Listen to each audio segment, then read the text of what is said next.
Merci Jacques, merci à vous pour l'endurance, merci à toutes les oratrices et orateurs et merci donc pour les questions s'il y a des questions. Voilà, venez ici, comme ça fait un petit mouvement et également, comme on est déjà un peu en retard, on va laisser la partie du dialogue pour la réception. Venez, montez. Présentez-vous. Bonjour à tous. Voilà, oui, je voudrais vous poser une question. Donc dans l'absolu, donc je voudrais revenir sur la première intervention. Ça concerne les éco-catalyseurs.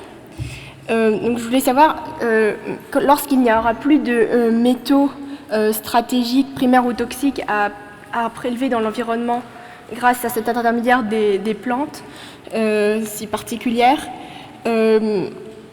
comment pourra-t-on aboutir à une chimie durable? Parce que pour moi, la chimie durable repose justement sur l'extraction de ces métaux. Et donc, dans l'absolu, si on arrive à tous les retirer, quel est l'avenir de la chimie et des catalyseurs?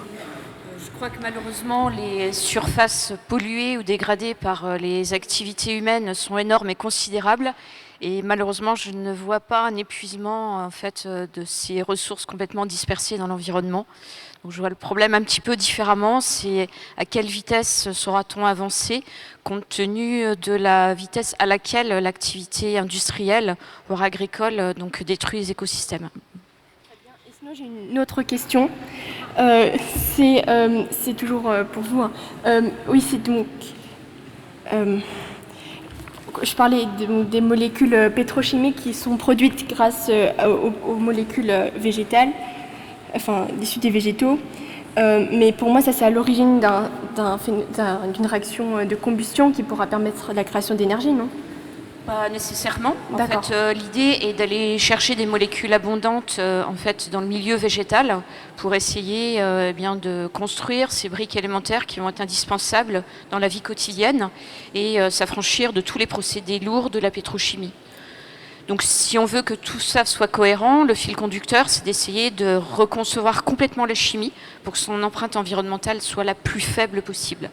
Et donc, qu'est-ce que la pétrochimie en soi? Je crois que j'ai pas très bien compris ce que c'était la pétrochimie. En fait, ce sont ces molécules de base qui aujourd'hui permettent de faire des matériaux de la vie quotidienne, tels que les plastiques par exemple, donc qui sont vraiment à l'origine d'un usage régulier de tous les matériaux qui nous entourent.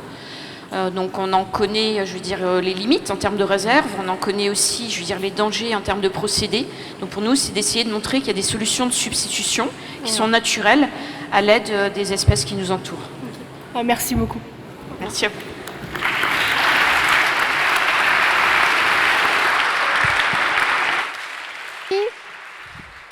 Présentez-vous. Alors déjà, bonjour. Du coup, j'ai une question pour la deuxième présentation, celle qui concernait les idées fausses de Léonard de Vinci. Alors, il avait eu l'idée que la Lune pourrait être recouverte d'eau. Et si c'était le cas, comment ça changerait notre perception de la Lune du point de vue de la Terre? Est-ce que ce serait la même chose ou est-ce qu'il y aurait eu justement des différences? C'est une très belle question. C'est une très belle question. Alors, lui avait sa réponse à ça, hein, puisqu'il voyait effectivement l'eau. Il pense que nous verrions il pensait que nous verrions la Lune, la Terre comme nous voyons la Lune. Mais est-ce que pour autant une Lune, je pense qu'une Lune serait bleue. Une Lune serait bleue et on aurait la même image que nous avons depuis la Lune sur la Terre. Malheureusement, on sait que ça n'est pas le cas et qu'il n'y a pas d'eau, en tout cas d'eau aussi abondante sur la Lune. Merci beaucoup. Merci pour cette belle question.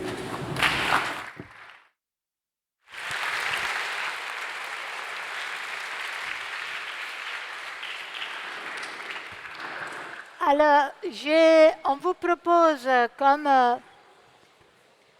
on est sur 50% de notre marathon. Donc, on vous propose il y a d'autres questions? Y a-t-il d'autres questions? Donc, on vous propose une musique rafraîchissante, donc une composition électronique d'un jeune créateur français, 4 minutes, et après, probablement, nous continuons, enchaînons avec la table ronde 3 pour aller plus vite vers l'avenir. Merci beaucoup.